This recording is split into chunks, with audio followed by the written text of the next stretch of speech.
आज 26 फेब्रुवारी 2025 रोजी आपल्याला शेअर मार्केटमध्ये महाशिवरात्रीची सुट्टी असल्यामुळं आपण ओव्हरऑल फक्त बाजार सेंटिमेंट किंवा फॉरेन मार्केट ओव्हरऑल इकॉनॉमीची थोडीफार माहिती, काय बदल झालेत ते बघूया. सर्वांना महाशिवरात्रीच्या शुभेच्छा. आज आपण पाहिलं असतं आपल्याला आज S&P विक्स पण साधारण 4% घटलेला पाहिलं. आज S&P विक्स आपण जसं आपल्या इथं याचा बघतो इंडिया विक्स, त्याप्रमाणे S&P विक्स आपल्याला आज घटलेला दिसत आहे. त्यामुळे व्होलॅटिलिटी कमी होऊन आपल्याला मार्केट थोडंसं स्थिर होण्यामध्ये फायदा होतो. मार्केट बंद झाल्यानंतर किंवा आज सुद्धा आपल्याला इंडिया विक्स मध्ये कमी दिसत आहे, तो सुद्धा घटलेला दिसत आहे. डॉलर इंडेक्स पाहिला असता आपण, तो सुद्धा थोडा स्टेबल होतोय, बऱ्यापैकी घटलेला पण आहे आणि स्थिर आहे. US डॉलर पण पाहिला असता 87 च्या आसपास जाऊन थांबलेला आहे, फार काय त्याच्यात वाढ नाही. दुसरी गोष्ट, गोल्ड पाहिलं असतं आपल्याला आज 85,751 दिसत आहे. साधारण आपण गेल्या 80 पर्यंत बघितला होता वरती, 80च्या आसपास. त्याच्यानंतर क्रूड आज आपल्याला 68-69 झालं होतं डॉलर, तिथून परत थोडस टिकताना दिसत आहे. पण ओव्हरऑल 71-72च्या स्लॅब मधनं तुटून आता ते 70च्या खाली दिसायला लागले. हे सुद्धा मार्केटला आपल्याला पॉझिटिव्ह गोष्ट आहे. दुसरं पाहिलं असतं आपण आज ग्लोबल मार्केटमध्ये पाहिलं असतं आपल्याला आज डाव जोन्स चांगला प्लस दिसत आहे 203 अंकाने. त्याच्यानंतर S&P पाहिलं असतं 40 अंकाने प्लस दिसत आहे. नॅसडॅक पाहिलं असतं 170 अंकाने प्लस आहे. रसेल स्मॉल कॅप पाहिला असता 2000 आपल्याला आज प्लस दिसत आहे 20 पॉइंट. आणि S&P जो विक्स आपला इंडिया विक्स जसा आहे तसं इंटरनॅशनल विक्स सुद्धा मायनस आहे. ओव्हरऑल मार्केटमध्ये उद्यासाठी आपण काहीतरी बघत असतो, तर सगळीकडे डॅक्स जर्मनी पण वाढलेले दिसत आहे आपल्याला. युरोपियन मार्केट सुद्धा प्लस दिसत आहे. ओव्हरऑल पॉझिटिव्ह ट्रेंड आपल्याला बनताना दिसत आहे. साधारण याच्यात आज इकॉनॉमिक कॅलेंडर मध्ये पाहिलं असतं आपल्याला येणारा अमेरिकेचा जॉबलेस क्लेम डाटा 27 तारखेला आहे. थोडीशी इथं आठवड्याची क्रूड इन्व्हेंटरी जी आलेली आहे ती आपल्याला -0.64 आहे, फोरकास्ट पेक्षा कमी आलेली आहे. त्यामुळे क्रूड थोडस स्लाइडली वाढायला चाललंय असं दिसायला लागले आपल्याला, पण तितकी वाढ नाही आहे, अजून 70च्या खाली.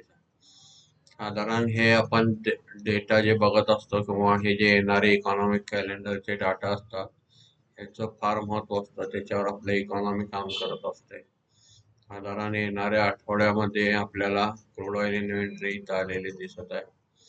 ही सुद्धा आपल्याला जस्ट आलेली आता ही साधारण क्रूड ऑइल इन्व्हेंटरी आपल्याला प्रिव्हियस आपल्याला 4.633 मिलियन बॅरेल होती, ती आपल्याला फोरकास्ट होतं 2.500 मिलियन बॅरेल आणि त्याच्या अगेन्स्ट 2.332 मिलियन बॅरेल आपल्याला क्रूडची इन्व्हेंटरी दिसत आहे. फारशी काही कमी नाही आहे, त्यामुळं फार मोठी क्रूडच्या दरात वाढ होईल असं पण वाटत नाही आहे. ओव्हरऑल आपण बाकी आज मार्केटमध्ये पाहिलं असता, आज फॉरेन मार्केट पाहिलं थोडंसं उद्यासाठी आपल्याला प्रिपरेशन म्हणून आपण आज मार्केट नसल्यामुळं बाकी काही बघण्यापेक्षा इकॉनॉमिक थोडंसं पाहिलं की बरं पडतंय. स्टॉक्स मध्ये पाहिलं असता वेदांताचा तर डीमर्जरसाठी आपल्याला परमिशन मिळाल्यामुळं तो एक शेअर थोडासा इथं त्याच्यामध्ये वातावरण चांगलं दिसत आहे. त्याच्यानंतर टाटा कॅपिटलचा एक IPO येणार आहे, त्याची एक बातमी दिसत आहे आपल्याला. परत मुथूट फायनान्स मध्ये नवीन 115 शाखा त्यांना ओपन करायला RBIची मंजुरी मिळालेली दिसत आहे. त्याच्यानंतर आपल्याला पॉझिटिव्ह स्टॉक काय दिसत आपण थोडंफार पाहू. फर्स्ट स्टॉक मध्ये काय म्हणजे साधारण आपण छोटे छोटे स्टॉक्स फारसे 10, 12, 15, 20 असे छोटे पेनी स्टॉक जे म्हणत असतो त्याच्यात असल्या खराब मार्केटमध्ये किती चांगल्या न्यूज आल्या तरी आपण त्याच्यामध्ये न जाता क्वालिटी स्टॉक आपण पाहिले पाहिजेत, त्याचे रिझल्ट अर्निंग पाहिले पाहिजेत. दुसरं त्याच्यामध्ये थोडंसं तज्ज्ञांचा आपला सल्ला घेऊन व्यवस्थित त्याचं फंडामेंटल बघायला शिकलं पाहिजे. त्याच्यानंतर आपल्याला आज ओव्हरऑल मार्केटमध्ये फारसं आज बंद असल्यामुळं काही बातम्या नाही आहे, पण पॉझिटिव्ह ट्रेंड आहे ह्याचा थोडासा फायदा दिसत आहे आपल्याला. बाकी मग फारसं काय मोठं कुठं आपल्याला नवीन आता एक्सपायरी एक आहे आपल्याला, त्यामुळं फार पोझिशन जी आहे ती व्होलाटाईल असू शकते. तरी पण आपण काल त्याचं थोडंसं निफ्टीचे सपोर्ट वगैरे पाहिले होते, तरी पण अनेकदा आपण पाहू. निफ्टीच्या सपोर्टमध्ये 27 फेब्रुवारी एक्सपायरीला आपल्याला साधारण आपल्याला निफ्टी 50 मध्ये 22,500चा एक मोठा सपोर्ट दिसत आहे. 22,500 आपल्याला सपोर्ट दिसत आहे आणि आउटस्टँडिंग जेव्हा उद्या चेंज होतील तेव्हा ह्याच्यात फार फरक पडेल. पण ओव्हरऑल ओपन इंटरेस्ट मध्ये तर आपल्याला तिथेच दिसत आहे.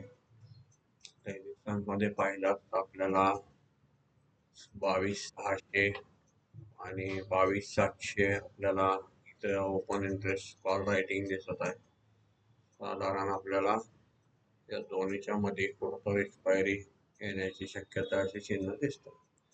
बाकी मार्केटमध्ये फार वन वे मार्केट तुटलेलं आहे, पण आता इथून खाली कमी होताना फारसं आपल्याला त्याच्यात ताकद दिसत नाही आहे.